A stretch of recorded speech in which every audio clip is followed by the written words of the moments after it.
Now, Advanced Physics is going to start a new playlist named Concepts and Misconception in Physics. Actually ये जो course है concept और misconception in physics, mainly जो student +2 level का है या BSc level का या एमएससी लेवल का, उसको फिजिक्स के अध्ययन के समय बहुत सारा जो कॉन्सेप्ट है उसका मिसकॉन्सेप्शन होता है। एक्चुअली यह कोर्स उसी के लिए बनाया जा रहा है कि जो आपको डिफरेंट टॉपिक में डिफरेंट टाइप के कॉन्सेप्ट में मिसकॉन्सेप्शन है, वह क्या मिसकॉन्सेप्शन है, उसका क्या रेमेडी होगा, कैसे उसको दूर करेंगे, इन्हीं बातों को लेकर के हम एडवांस्ड फिजिक्स के तहत एक नया टॉपिक शुरुआत करने जा रहे हैं, जिसका नाम हमने रखा है concepts and misconception in physics. Actually यह जो कोर्स है यह वैसे छात्रों के लिए बहुत ही इम्पोर्टेंट है, खास करके यह कोर्स इंटेंडेड है हिंदी भाषी छात्रों के लिए जो हिंदी मीडियम में डिफरेंट एग्जामिनेशंस का तैयारी करते हैं। जैसे आप मेडिकल एग्ज़ाम का तैयारी करते हैं या इंजीनियरिंग का तैयारी करते हैं, वैसे छात्रों के लिए यह कोर्स बहुत ही लाभप्रद साबित होगा, ऐसा हमें उम्मीद है।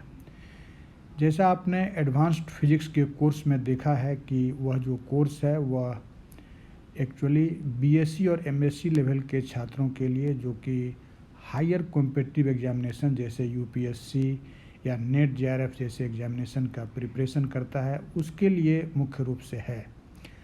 लेकिन यह जो कोर्स है यह वैसे स्टूडेंट के लिए है जो मुख्य रूप से इंजीनियरिंग और मेडिकल की तैयारी करता है। लेकिन इसका ये अर्थ नहीं है कि यह कोर्स लिमिटेड रहेगा सिर्फ वैसे ही छात्रों के लिए, बल्कि आगे चल कर के जब हमारा प्लेलिस्ट और डेवलप होगा, हम हायर फिजिक्स में भी जो डिफरेंट टाइप का मिसकॉन्सेप्शन होता है हम उसकी बात करेंगे। इसलिए एक बहुत ही वास्ट प्लेलिस्ट होगा यह। आप यह समझिए कि ऑलमोस्ट जो हमारा कोर्सेज है उस कोर्स में हम कोशिश करेंगे कि सारे टॉपिक्स के कॉन्सेप्शन और मिसकॉन्सेप्शन की बात करें। इसलिए यह कोर्स कोई एक आध महीने में कंप्लीट होने वाला ऐसा नहीं है। इसको जो स्टूडेंट है उसके अलावा जो टीचर्स हैं वो भी इससे लाभान्वित होंगे, ऐसा हमें उम्मीद है। और इसमें हम लोग देखेंगे कि हम कुछ खास कॉन्सेप्ट को भी डिस्कस करेंगे और वैसे कॉन्सेप्ट में हमें मिसकॉन्सेप्शन क्या होता है, जिससे कि आप कोई न्यूमेरिकल प्रॉब्लम सॉल्व करते हैं, कहाँ आपको कठिनाई हो जाती है जिसके कारण आप प्रॉब्लम को नहीं सॉल्व कर पाते हैं या सॉल्यूशन आपका गलत होता है। वैसे ही खास मिसकॉन्सेप्शंस की बात हम लोग इस प्लेलिस्ट के अंतर्गत करेंगे।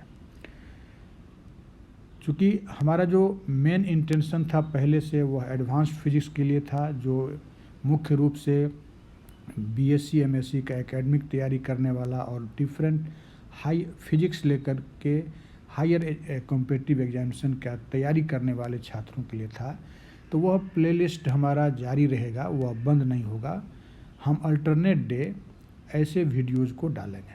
हम उम्मीद करते हैं कि जिस तरह से आपने उस सारे वीडियो को पसंद किया, लोअर क्लास के जो स्टूडेंट हैं वह इस वीडियो को भी पसंद करेंगे और हायर क्लास का स्टूडेंट जो पर्टिकुलरली फिजिक्स के फील्ड में कुछ करना चाहता है या फिजिक्स का एक टीचर बनना चाहता है, उसके लिए बड़ा ही महत्वपूर्ण साबित होगा। तो एक्चुअली जैसा हमने पहले ही कहा कि इस प्लेलिस्ट में सारे टॉपिक्स को कवर किया जाएगा क्रम से, और फ्रॉम वेरी बिगनिंग बहुत ही लोअर फिजिक्स से स्टार्ट करते हुए हम लोग हायर फिजिक्स तक पहुंचेंगे। ठीक है, जैसे कुछ एग्जाम्पल के तौर पर हमने लिखा है, यहाँ पर मेंशन किया है कि अगर आप लोअर फिजिक्स की बात करें तो कुछ जो इम्पोर्टेंट टॉपिक्स है, ऐसा नहीं कि जो हमने यहाँ मेंशन किया हम केवल उसी की बात करेंगे। आपका जो भी सिलेबस है आप देखेंगे कि सारे टॉपिक्स को, सारे चैप्टर्स को इसमें इंक्लूड किया जाएगा। फिर भी हमने यहाँ पर जस्ट फॉर एन एग्जाम्पल कुछ टॉपिक का नाम लिखा है जिससे रिलेटेड कॉन्सेप्ट और मिसकॉन्सेप्शन की हम लोग बात करेंगे। जैसे जब आप +2 लेवल का फिजिक्स पढ़ते हैं तो वेक्टर का जो कॉन्सेप्ट है वह बहुत ही ज़रूरी होता है, क्योंकि आपका जो सिलेबस है वह वेक्टर और कैलकुलस बेस्ड होता है।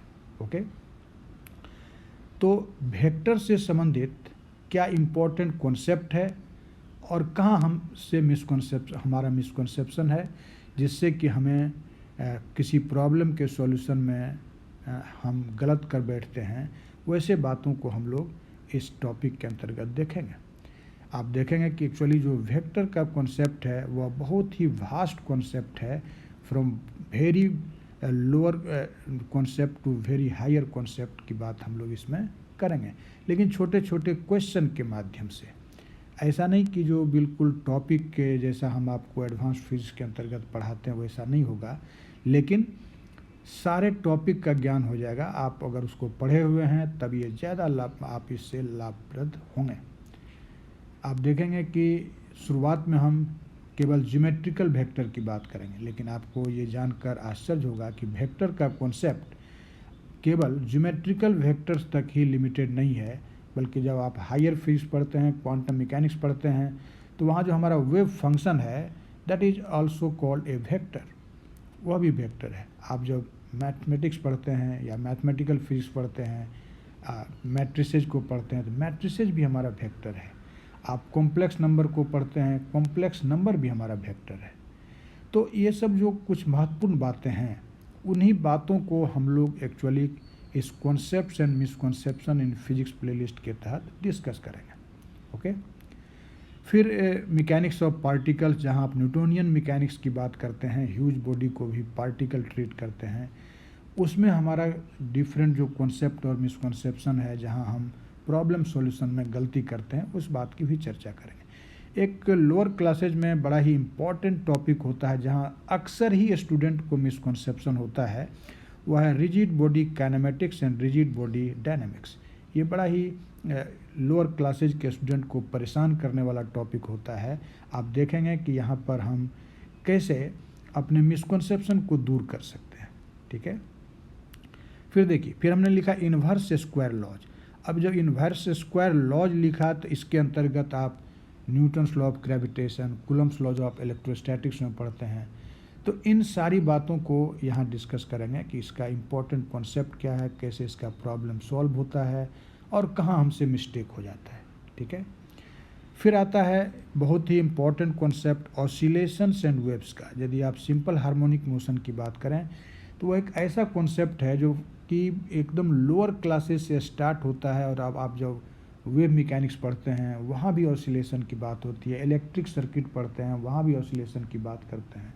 तो कैसे हम कंपेयर कर सकते हैं इस डिफरेंट टाइप के ऑसिलेशन को। क्वांटम मैकेनिक्स में ऑसिलेशन, जब आप लीनियर हार्मोनिक ऑसिलेटर पढ़ते हैं तो एक अलग ही मिस्ट्री आता है। तो इन सारी बातों को हायर फिजिक्स में हालांकि पढ़ेंगे, लेकिन लोअर फिजिक्स में भी ऑसिलेशन और वेव की बात करेंगे। ठीक है, फिर हमारा इम्पॉर्टेंट टॉपिक होता है हीट एंड थर्मोडायनेमिक्स। अब सामान्य जो नाम है हीट, उसी पर ढेर सारा मिसकॉन्सेप्शन होता है। जैसे हम अगर आपको पूछें, सामान्य व्यक्ति यही समझता है कि हीट एक बॉडी में कंटेंट होता है, लेकिन आपको जानकर ये आश्चर्य होगा कि heat is not a quantity that will be content in a body. किसी बॉडी या सिस्टम में हीट जैसा एनर्जी कंटेंट नहीं होता है, बल्कि हीट तो एनर्जी इन मोशन है, एनर्जी इन ट्रांजिट है। ये content energy actually heat energy नहीं होता है। ओके, तो बहुत सारा मिसकॉन्सेप्शन है। टेम्परेचर के रिगार्डिंग बहुत सारा मिसकॉन्सेप्शन होता है। टेम्परेचर फील्ड एक स्केलर फील्ड है, और कैसे हम लोग उसको डिफाइन करते हैं, तो ये सारी बातें आप इसमें सीखेंगे। ठीक है, फिर जब आप इन्वर्स स्क्वायर लॉ की बात करते हैं तो वहाँ actually interaction between particles and particles पढ़ते हैं, मास के बीच इंटरेक्शन या चार्ज के बीच इंटरेक्शन, लेकिन उसका लिमिटेशन है। आप देखेंगे कि हमारा जो Newton's third law of motion है, जो action at A point concept पर बेस्ड है, वह फेल हो जाता है, गलत साबित होता है, और उसका रेमेडी है फील्ड कॉन्सेप्ट में। तो फील्ड कॉन्सेप्ट फिजिक्स का एक बहुत ही इम्पॉर्टेंट टॉपिक है, जहां हम डिफरेंट टाइप के फील्ड्स की बात करते हैं और उससे एक्चुअली एक रियल पिक्चर हमारे दिमाग में आता है। तो ये सब कुछ हम आपको जस्ट एक एग्जांपल दे रहे हैं कि हम किन बातों की चर्चा करने वाले हैं, क्या क्या उसमें पढ़ेंगे। आप लोअर फिजिक्स में जब इलेक्ट्रोमैग्नेटिक इंडक्शन स्टार्ट करते हैं, जो कि इलेक्ट्रोमैग्नेटिक थियरी का बेस होता है, जो मैक्सवेल का इलेक्ट्रोमैग्नेटिक थियरी है वो एक्चुअली इलेक्ट्रोमैग्नेटिक इंडक्शन के कॉन्सेप्ट से डेवलप होता है। और इसमें तो खास करके स्टूडेंट को बहुत सारा ही मिसकॉन्सेप्शन होता है, बहुत सारी बातें हैं जो आप नहीं क्लियरली समझते हैं या गलत समझते हैं। तो उसका रेमेडी कैसे हो, क्या कॉन्सेप्ट होगा। फिर एसी के संबंध में भी कई तरह का मिसकॉन्सेप्शन होता है। और ज्योमेट्रिकल ऑप्टिक्स की बात यहाँ करेंगे, वेव ऑप्टिक्स की बात हम लोग हायर फिजिक्स में करेंगे। ये तो हमने कुछ उदाहरण लिखा, लेकिन हमने लिखा एंड मैनी मोर। इसका मतलब इतना जो हमने मेंशन किया ऐसा नहीं समझना है कि हम इसी की बात करने वाले हैं। आप देखेंगे कि हम बहुत सारे टॉपिक्स को इंक्लूड करेंगे और कोशिश करेंगे कि आपको जो भी मिसकॉन्सेप्शन है वह दूर हो, ये हमारी कोशिश होगी। ठीक है। फिर हमने कुछ हायर फिजिक्स, लेकिन एक बात आप ध्यान दीजिए कि पहले हमारा जो शुरुआत होगा बिल्कुल लोअर फिजिक्स होगा। इसका ये मतलब नहीं है कि जो हायर फिजिक्स पढ़ने वाले जो स्टूडेंट हैं उसके लिए लोअर फिजिक्स का मिसकॉन्सेप्शन जानना ज़रूरी नहीं है। जो फिजिक्स का स्टूडेंट है उसके लिए किसी लेवल का फिजिक्स हो, उसमें जो मिसकॉन्सेप्शन है उसको दूर करना होगा। एक्चुअली जब हमारा लोअर फिजिक्स स्ट्रांग होता है तभी तो आप हायर फिजिक्स को समझ सकते हैं। ओके। तो लोअर फिजिक्स के कॉन्सेप्ट और मिसकॉन्सेप्शन के एंड होने के बाद हम लोग हायर फिजिक्स की भी बात करेंगे, और उसमें भी ऑलमोस्ट जो बीएससी और एमएससी लेवल का कोर्स है हमारा, उसमें हम कहाँ हमें मिसकॉन्सेप्शन होता है उसकी भी चर्चा करेंगे। ये सामान्य तौर पर लोग हायर फिजिक्स में इस पर कम फोकस्ड होते हैं, लेकिन ये भी बहुत ज़रूरी चीज़ है कि कहाँ हमसे मिस्टेक हो जाता है। ठीक है। जैसे हम अगर मैथमेटिकल फिजिक्स की बात करें तो ये जो सिंगुलरिटीज़ का कॉन्सेप्ट है ये बड़ा ही मिस्टीरियस कॉन्सेप्ट है, और एनालिटिक फंक्शन का, तो हम उसके कॉन्सेप्ट और मिसकॉन्सेप्शन की बात करेंगे। स्पेशल फंक्शन जो हायर फिजिक्स में नॉर्मली हर एक जगहों पर यूज होता है, आप लीजेंडर पोलिनोमियल की बात करते हैं, वेसल फंक्शन की बात करते हैं, हर्माइट पोलिनोमियल की बात करते हैं। तो इसका क्या ब्रीफ में क्या कॉन्सेप्ट है और कहाँ इसमें हमसे मिस्टेक होता है, इसकी भी हम लोग बात करेंगे। ये खास करके जो हायर फिजिक्स से आप एग्जामिनेशन देते हैं, नेट जेआरएफ, वहाँ पर के प्रॉब्लम को सॉल्व करने में बड़ा ही यूज़फुल कॉन्सेप्ट सब होगा। ठीक है। फिर एक कॉन्सेप्ट हम डिस्कस करेंगे डिराक डेल्टा फंक्शन का।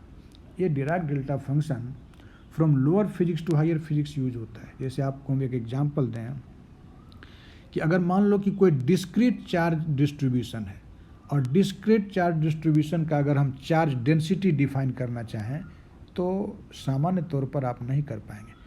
अगर उसका चार्ज डेंसिटी डिफाइन करना है तो ज़रूरत पड़ेगा डिराक डेल्टा फंक्शन का, और क्वांटम मैकेनिक्स का तो ये एक स्ट्रॉन्ग मैथमेटिकल टूल है। बगैर डिराक डेल्टा फंक्शन के यूज के आप क्वांटम मैकेनिकल कॉन्सेप्ट को समझ ही नहीं सकते।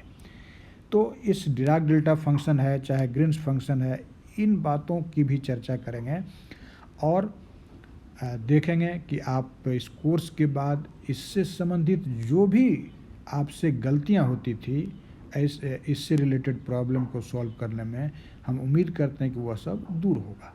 ठीक है। फिर क्वांटम मैकेनिक्स में एक बड़ा ही इम्पॉर्टेंट टॉपिक आता है एंगुलर मोमेंटम, और इसका जो एप्लीकेशन है वह फिजिक्स के डिफरेंट ब्रांचेज में है।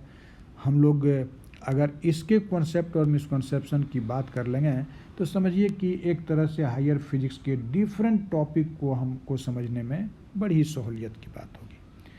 जैसा हमने कहा था कि लीनियर हार्मोनिक ऑसिलेटर का जो प्रॉब्लम है यह जितना ही इम्पोर्टेंट है क्लासिकल मैकेनिक्स में, एक्चुअली क्वांटम मैकेनिक्स में भी उतना ही इम्पोर्टेंट प्रॉब्लम है। ठीक है। तो ऐसे प्रॉब्लम में भी डिफरेंट आइडियाज़ है, डिफरेंट कॉन्सेप्ट है, और उसको हम लोग कैसे एक दूसरे से लिंक कर सकते हैं from very classical concept to quantum mechanical concept, ऐसी बातों की चर्चा करेंगे। फिर जो हमारा एटॉमिक फिजिक्स है, न्यूक्लियर फिजिक्स है और न्यूक्लियर फोर्सेस जैसा कॉन्सेप्ट है, न्यूक्लियर मॉडल जैसा कॉन्सेप्ट है, वो तो मिस्ट्री से भरा हुआ है। तो उसमें क्या मिस्ट्रीज है, उन बातों की भी चर्चा हम लोग करेंगे। और जो एलिमेंट्री पार्टिकल का फिजिक्स है वह तो सबसे अधिक मिस्टीरियस है। तो हम लोग एलिमेंट्री पार्टिकल के टॉपिक पर भी चर्चा करेंगे हायर फिजिक्स के कोर्स में। फिर आता है रिलेटिविटी। आप जानते हैं कि रिलेटिविटी एक बहुत ही इम्पॉर्टेंट टॉपिक था जहाँ से मॉडर्न फिजिक्स का शुरुआत होता है। अब इस रिलेटिविटी का रियल पिक्चर क्या है, इसमें कहाँ हमसे गलती होती है, इन सब बातों को चर्चा करेंगे। ठीक है, तो ये हमने कुछ नाम बताया, ऐसा नहीं कि जो कि हम जो लिखे हैं हम इसी पर हमारा वीडियो आएगा। आप देखेंगे कि टॉपिक वाइज हम लोग इस सारी बातों को, जो आपका कंप्लीट सिलेबस होगा, वो +2 लेवल का हो, चाहे BSc MSc लेवल का हो या डिफरेंट कॉम्पिटिटिव एग्जामिनेशन का सिलेबस हो, सबसे संबंधित प्रॉब्लम्स को इसमें डिस्कस किया जाएगा। हमने आपको क्यूरियोसिटी होता होगा कि आखिर किन बातों की चर्चा करेंगे। तो देखिए, हमने कुछ मॉडल प्रॉब्लम्स यहाँ पर नोट किया है, जिस तरह के क्वेश्चन को लेकर के हम डिस्कशन इस प्लेलिस्ट में करने वाले हैं। जैसे मान लीजिए कि अगर आप वेक्टर का शुरुआत करते हैं, तो हमने यहाँ एक क्वेश्चन लिखा है कि आप जानते होंगे कि your linear displacement is a vector quantity, ये पता होगा आपको। तो ठीक उसी तरह से हमारा मिसकंसेप्शन होता है कि जो एंगुलर डिस्प्लेसमेंट है वह भी एक वेक्टर क्वांटिटी होगा, लेकिन दिस इज ए मिसकंसेप्शन। ये एंगुलर डिस्प्लेसमेंट वेक्टर हो भी सकता है, नहीं भी हो सकता है। क्राइटेरिया सीखेंगे कि कब एंगुलर डिस्प्लेसमेंट वेक्टर होगा और कब वेक्टर नहीं होगा। जबकि लीनियर डिस्प्लेसमेंट ऑलवेज वेक्टर होता है, लेकिन angular displacement may be a vector और it may not be a vector. ये हो भी सकता है, नहीं भी हो सकता है। फिर मैं आपको कह दूं कि ये जो बात हम लोग करेंगे, यह मुख्य रूप से हमने कहा कि जो हिंदी भाषी क्षेत्र है, वो खास करके हिंदुस्तान में भी हिंदी भाषी क्षेत्र, वैसे छात्रों के लिए हमने यह कोर्स शुरू किया है। इसीलिए यह जो हमारा लेक्चर आएगा वह हिंदी में ही आएगा, और ख़ास करके हिंदी भाषी छात्रों के लिए। ओके, देखिए, जैसे फिर हमने एक दूसरा क्वेश्चन लिखा है कि during nuclear fission principle of energy conservation is violated. क्या न्यूक्लियर फिशन के समय एनर्जी कंजर्वेशन प्रिंसिपल वायलेटेड होता है या नहीं होता है? ऐसी बातों को, ये कुछ उदाहरण हम लिख रहे हैं, ऐसे भी क्वेश्चन को लेकर के हम लोग उस टॉपिक को, ऐसा नहीं कि एक क्वेश्चन लिखा तो एक क्वेश्चन की बात करेंगे, होल टॉपिक में सिलसिलेवार ढंग से जो कॉन्सेप्ट डेवलप होता है उसकी चर्चा करेंगे। ठीक है, जैसे अगर मान लीजिए आप क्वांटम मैकेनिक्स पढ़ते हैं, तो क्या क्वांटम मैकेनिक्स एक वेक्टर क्वांटिटी है? सॉरी, वेव फंक्शन एक वेक्टर है? इस बात को चर्चा करेंगे। आप देखेंगे कि हम वेव फंक्शन को एक्चुअली एक वेक्टर ट्रीट करते हैं। एक लीनियर वेक्टर स्पेस में वेव फंक्शन उस लीनियर वेक्टर स्पेस का एक एलिमेंट होता है, वह वेक्टर ट्रीटेड होता है। ओके, लेकिन आप उसको ज्योमेट्रिकल वेक्टर नहीं कर सकते। इसलिए हमने कहा था कि वेक्टर का जो कॉन्सेप्ट है वह बहुत ही वास्ट कॉन्सेप्ट है। फिर एक जनरल मिसकंसेप्शन होता है कि अगर कोई कंप्लीट साइकिल पूरा होता है, मान लो कि कोई पार्टिकल है, वह इस P पॉइंट से मोशन स्टार्ट किया और किसी भी आर्बिट्रेरी पाथ पर घूमता हुआ पुनः P पर आ गया, तो जनरली आप क्या सोचते हैं कि टोटल डिस्प्लेसमेंट 0 हो गया और इसीलिए वर्क डन 0 हो जाएगा। लेकिन नहीं, आप देखेंगे कि ऐसा हो भी सकता है, नहीं भी। देखना यह है कि वह वर्क डन हो किसके द्वारा रहा है। वर्क तो आप जानते हैं कि फोर्स के द्वारा होता है। अगर वह फोर्स कंजर्वेटिव फोर्स है तो work done will be 0, but if the force is non conservative then even after one cycle the work done will be not 0। तो कैसे होता है, क्यों होता है, इन सारी बातों को डिस्कस करेंगे। ठीक है, जैसा हमने पहले कहा था, एक सामान्य मिसकंसेप्शन होता है कि heat is content in a body. Common people ऐसा स्टेटमेंट बोलता है कि अमुक बॉडी का हीट 5 जूल है, but that is a wrong concept, है ना। अब लाइन ऑफ फोर्स का कॉन्सेप्ट, लाइन ऑफ फोर्स ये आपको करके आश्चर्य होगा कि ये वास्तविकता नहीं, this was introduced by Faraday. Faraday को वेक्टर मेथड में विश्वास नहीं था, तो उन्होंने एक इमेजिनरी कॉन्सेप्ट दिया था लाइन ऑफ फोर्स का। लेकिन सामान्य स्टूडेंट को यह मिसकंसेप्शन होता है, फिगर देखता है किताबों में और डेफिनीशन देखता है लाइन ऑफ फोर्स का, और वो समझता है कि कोई पॉजिटिव ट्रेस चार्ज है, इलेक्ट्रिक फील्ड में मोशन कर रहा है, तो जिस पाथ को वो ट्रेस आउट करेगा वही लाइन ऑफ फोर्स है। लेकिन एक्चुअली यह एक मिसकंसेप्शन है। तो इस तरह का जो कॉन्सेप्ट है, ऐसा ही जो क्वेश्चंस है, उसका जवाब हम लोग ढूंढेंगे। कुछ न्यूमेरिकल प्रॉब्लम भी लेंगे, उसको सॉल्व करके दिखाएंगे कि आप देखिए आप कहाँ गलती कर सकते हैं और क्या एक्चुअली सही तरीका होना चाहिए। ठीक है, जैसे हमने एक क्वेश्चन लिखा कि जो induced electric field is conservative. सामान्य तौर पर आप जानते हैं कि इलेक्ट्रिक फील्ड जो है, इलेक्ट्रोस्टैटिक फील्ड, वो कंजर्वेटिव होता है। लेकिन वहीं अगर आप इलेक्ट्रोमैग्नेटिक थियोरी जब पढ़ते हैं, वहाँ जिस इलेक्ट्रिक फील्ड की बात करते हैं वह कंजर्वेटिव नहीं होता है। ठीक है, actually that is induced electric field. ठीक है, मास ऑफ इलेक्ट्रॉन किसी से पूछा जाए, कॉमनली पीपल यही बोलेगा कि दैट इज 9.1 इंटू 10⁻⁻31 kg। लेकिन अगर वही इलेक्ट्रॉन किसी क्रिस्टल के अंतर्गत मोशन कर रहा है तो क्या उसका मास वही रहेगा? आंसर होगा no. Actually mass of an electron inside a crystal will be different, that is called effective मास।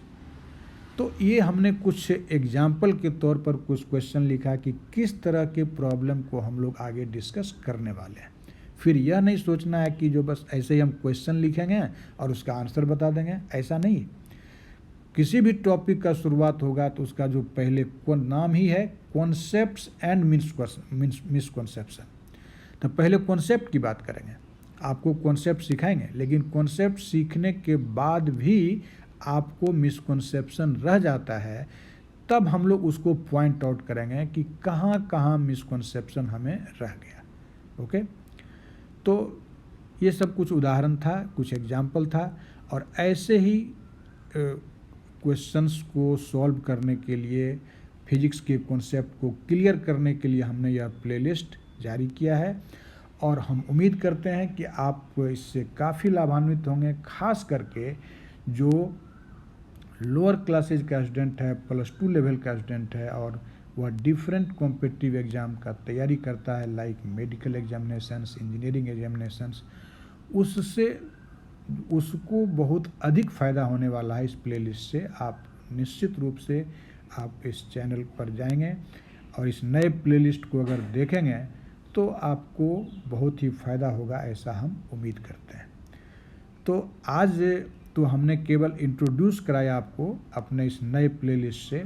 अब जो आने वाला हमारा वीडियो होगा, जैसा हमने शुरुआत में कहा था कि जो इनिशियली आपका जो कोर्स शुरू होता है वह ज्योमेट्रिकल वेक्टर का, खास करके जो वेक्टर अलजेब्रा है, जहाँ वेक्टर का addition, subtraction, multiplication, division operation vector के लिए डिफाइंड नहीं होता। ये भी एक मिसकंसेप्शन है कि लोग सोचता है कि हम किसी एक वेक्टर ए है उसको डिवाइड कर देंगे किसी वेक्टर बी से। This is just a misconception. ये किसी वेक्टर का डिवीजन दूसरे वेक्टर से हो ही नहीं सकता है। इसलिए वेक्टर अलजेब्रा में आप 3 ही ऑपरेशन पढ़ते हैं, addition, subtraction and multiplication, not division of vectors. तो ऐसे ही बातों को हम लोग डिस्कस करने वाले हैं आने वाले इस प्लेलिस्ट में। ठीक है, तो हमारा जो फर्स्ट वीडियो आएगा वह वेक्टर टॉपिक से ही शुरुआत होगा। वहीं से आप देखेंगे कि ऐसा नहीं कि हम वेक्टर के डेफिनीशन से स्टार्ट करेंगे। डेफिनीशन में भी मिसकंसेप्शन होता है। सामान्य तौर पर अगर किसी से पूछा जाए कि वेक्टर क्या है तो वो बड़ा इजीली बोलता है कि quantities having magnitude and direction. लेकिन आप देखेंगे कि ये डेफिनीशन हमें मिसलीड करता है। इसका मतलब ये न हुआ कि किसी क्वांटिटी में मैग्नीट्यूड है, डायरेक्शन है तो वेक्टर हो जाएगा। आप देखेंगे कि प्रेशर में डायरेक्शन है, इलेक्ट्रिक करंट में डायरेक्शन है, लेकिन वह तो वेक्टर नहीं है। तो आखिरी डायरेक्शन सिर्फ कहना क्या सफिशिएंट है? आंसर होगा नो। तो ये सब बात हम लोग सीखने वाले हैं और हम उम्मीद करते हैं कि आपको बहुत ही मज़ा आएगा। आपको ये चीज़ पढ़ा हुआ है और तब जब आप इस वीडियो को देखेंगे तो आपको बहुत ही प्लेजर फील होगा, ऐसा हम उम्मीद करते हैं। तो चलिए, आप जब नेक्स्ट वीडियो हमारा देखेंगे तो हमारा टॉपिक का शुरुआत हो जाएगा और वो हमारा ज्योमेट्रिकल वेक्टर के कॉन्सेप्ट से शुरुआत होगा और आप निश्चित रूप से एंजॉय करेंगे, ऐसा हमको उम्मीद है।